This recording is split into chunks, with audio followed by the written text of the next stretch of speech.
नमस्कार दोस्तों, आप सभी ज्योतिष के प्रेमी दर्शकों का हमारे इस YouTube चैनल पर हार्दिक स्वागत है। दोस्तों, आज चर्चा होगी ग्रहों के युवराज बुध के राशि परिवर्तन प्रभाव के बारे में। जी हाँ, 9 अप्रैल 2024 की रात ठीक 8:15 पर युवराज बुध पुनः एक बार अपनी नीच राशि मीन राशि में वक्री चाल चलते हुए प्रवेश कर चुके हैं और आने वाले 10 मई 2024 तक इसी मीन राशि में गोचर करते हुए आपको प्रभावित करेंगे। हालांकि 25 अप्रैल को अपनी चाल में परिवर्तन करके वक्री से मार्गी होंगे। तो ऐसे में बड़े विस्तार के साथ जानने का प्रयास करेंगे कि युवराज बुध का यह राशि परिवर्तन आपके लिए कितना बेहतर होने वाला है। जी हाँ, इस राशि परिवर्तन प्रभाव के चलते आपके जीवन में क्या कुछ बड़ा परिवर्तन होने वाला है, किन किन क्षेत्रों से विशेष तौर पर आपको सफलता की प्राप्ति होगी, कौन कौन सी सावधानी आपको बरतने की आवश्यकता है, साथ ही साथ यह राशि परिवर्तन आपके जीवन में आपको कितना ऊपर उठाएगा। आपका स्वास्थ्य, आपकी शिक्षा, आपकी लव लाइफ, आपका वैवाहिक जीवन, भाग्य, करियर, बिजनेस, व्यापार और फाइनेंस के दृष्टिकोण से युवराज बुध के इस वक्री चाल को आपके लिए कितना प्रॉफिटेबल कहा जा सकता है, ये सभी जानकारी आपको बड़े विस्तार के साथ बताएंगे। इसलिए कार्यक्रम को बिना मिस किए अंत तक देखने का प्रयास कीजिए। और अगर आप अपनी जन्म कुंडली पर हमसे परामर्श लेना चाहते हैं, अपनी जन्म कुंडली का विस्तार पूर्वक अध्ययन करवाना चाहते हैं, तो ऐसे में आपको हमारा कॉन्टैक्ट नंबर डिस्क्रिप्शन बॉक्स और वीडियो के अंदर मिल जाएगा, जहां से आप बिल्कुल मुफ्त में अपॉइंटमेंट लेकर अपनी जन्म कुंडली का विस्तार पूर्वक अध्ययन करवा सकते हैं। जी हाँ, तो दोस्तों, बुध कौन है? बुध तो बुद्धि, बिजनेस, व्यापार, share market, media, community, banking sector और विद्यार्थियों के जीवन में जो कुछ भी बड़े परिवर्तन होते हैं, महत्वपूर्ण परिवर्तन होते हैं, वह सब के सब राजकुमार बुध के कारण ही होता है। वैसे तो यह अपना राशि परिवर्तन लगभग 25 से 30 दिनों में कर लेते हैं, लेकिन जब वक्री से मार्गी होते हैं या फिर मार्गी से वक्री होते हैं तो उस दरमियान इनकी जो अवधि होती है एक राशि में गोचर करने की, वह थोड़ी ज़्यादा होती है, जो यहाँ पर देखने को मिलेगी। क्योंकि पहले से ही मीन राशि में गोचर करके मेष राशि में आए हैं, अब पुनः एक बार मीन राशि में जा रहे हैं वक्र अवस्था में, तो ऐसे में इनका समय थोड़ा बढ़ जाएगा। हालांकि यहाँ पर युवराज जो है वह उच्च के समान आपको परिणाम प्रदान करेंगे। इस बात का भी आपको विशेष रूप से ध्यान रखना चाहिए, क्योंकि ज्योतिष शास्त्र का एक सिद्धांत कहता है, जब भी कोई ग्रह अपनी उच्च राशि में वक्री अवस्था में गोचर करता है तो वह नीच के समान परिणाम देता है, और जब अपनी नीच राशि में वक्र अवस्था में गोचर करता है तो उच्च के समान परिणाम देता है, जो यहाँ पर गोचर कुंडली में देखने को मिलेगा। क्यों? क्योंकि मीन राशि राजकुमार बुध की नीच राशि होती है। फलतः वक्री चाल चलते हुए आपको उच्च के समान परिणाम प्रदान करने का प्रयास करेंगे।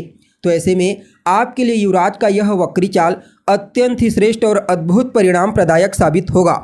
जी हाँ, अब देखा जाए तो आप सभी सिंह राशि के जातकों के लिए युवराज बुध का यह गोचर आपकी राशि से अष्टम भाव में हुआ है।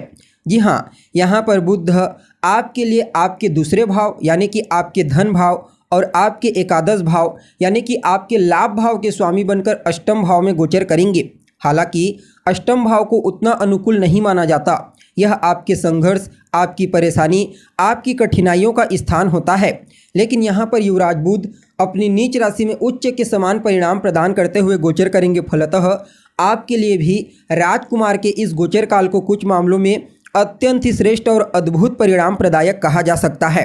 जी हाँ, सबसे पहले तो यहाँ पर राजकुमार बुध लाभ की स्थिति को मजबूती प्रदान करेंगे। आकस्मिक रूप से आपको धन लाभ होने वाला है। जी हाँ, चाहे आपका रुका हुआ पैसा आपको प्राप्त हो जाए या फिर कार्य स्थल पर किसी बड़े प्रोजेक्ट में कार्य करने का मौका आपको मिल जाए, जिसके द्वारा आपको बड़ी मात्रा में धन की प्राप्ति हो, तो ऐसी स्थिति भी देखने को मिल सकती है। यानी कि कहीं ना कहीं से आकस्मिक रूप से बड़े धन की प्राप्ति इस वक्री चाल के प्रभाव से आपको प्राप्त होने वाली है। इसके साथ ही जो लोग रिसर्च के फील्ड में कार्यरत हैं, रिसर्च के विद्यार्थी हैं, उनके लिए भी राजकुमार के इस वक्री चाल को किसी वरदान से कम नहीं कहा जा सकता।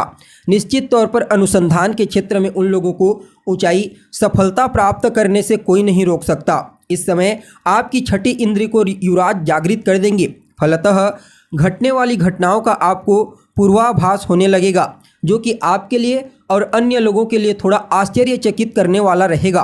यानी कि यह वक्री चाल आपके लिए कुछ इस प्रकार रहने वाला है जहां पर कार्यस्थल पर आपको धन की प्राप्ति तो होगी ही होगी, साथ ही साथ आपके वर्चस्व में, आपकी प्रसिद्धि में विशेष रूप से वृद्धि देखने को मिलेगी। जी हाँ, खास करके आकस्मिक रूप से ये चीज़ें आपको प्राप्त होने लगेगी। फलतः पूरे वक्री चाल प्रभाव के दरमियान आपके मन में एक अलग ही आनंद की अनुभूति आपको होती रहेगी। साथ ही साथ देखा जाए तो अष्टम भाव में गोचर करते हुए युवराज दूसरे भाव को दृष्टिगोचर करेंगे। फलतः आपकी वाणी को बेहद ही ज़्यादा प्रभावशाली बना देंगे। जी हाँ, आप अपनी वाणी के प्रभाव से कई प्रकार के पेंडिंग पड़े हुए कार्यों को पूरा करने का प्रयास करेंगे। आपकी वाणी, आपका व्यक्तित्व बड़ा ही आकर्षक रहेगा। फलतः लोग आपकी तरफ अनायास ही आकर्षित होते चले जाएंगे। कहीं ना कहीं देखा जाए तो अगर पारिवारिक तालमेल में कहीं कोई कमजोरी थी पूर्व के समय में, तो समझ लीजिए आप अपनी वाणी की प्रभावशीलता से पुनः एक बार तालमेल को बेहतर कर पाने में कामयाब होंगे। पैतृक संपत्ति को लेकर के अगर कहीं कोई विवाद चल रहा था तो वहां से आपको मुक्ति मिलेगी। इसके साथ ही देखा जाए तो प्राथमिक शिक्षा के विद्यार्थियों के लिए भी राजकुमार के इस वक्री चाल को अत्यंत ही श्रेष्ठ कहा जा सकता है।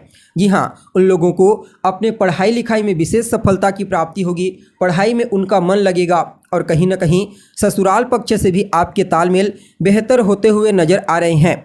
यानी कि कुल मिलाकर के देखा जाए तो आप सभी सिंह राशि वालों के लिए भले आपके लिए कोई योग कारक ग्रह नहीं होते, लेकिन लाभ और धन भाव के स्वामी बनकर अष्टम भाव में गोचर करेंगे तो फिर कहना ही नहीं। खास करके यह वक्री चाल आपके लिए धन के दृष्टिकोण से अत्यंत ही श्रेष्ठ साबित होगा। जी हाँ, धन को लेकर के अगर कहीं कोई चिंता आपके मन में है, चाहे धन आगमन को लेकर के हो या फिर धन संचयन को लेकर के, समझ लीजिए राजकुमार आपको उस चिंता से मुक्ति दिलाएंगे। फलतः यह गोचर आपके लिए अत्यंत ही श्रेष्ठ साबित होगा। फिर भी इस समय को और बेहतर बनाने के लिए रोजाना आप गणेश जी की आराधना कीजिए। खास करके बुधवार के दिन आप गणेश जी के मंदिर में जाइए, उन्हें दुर्वा अर्पित कीजिए। साथ ही साथ आप गाय को हरा चारा खिलाइए। अगर रोजाना नहीं खिला सकते तो बुधवार, गुरुवार और शुक्रवार के दिन खिलाइए। आपके लिए यह वक्री चाल अत्यंत ही श्रेष्ठ साबित होगा। जी हाँ, तो दोस्तों कैसी लगी आपको जानकारी? उम्मीद करते हैं जानकारी पसंद आई होगी। आज के लिए बस इतना ही। फिर मुलाकात होगी एक नए और ताज़ा एपिसोड में। तब तक के लिए नमस्कार।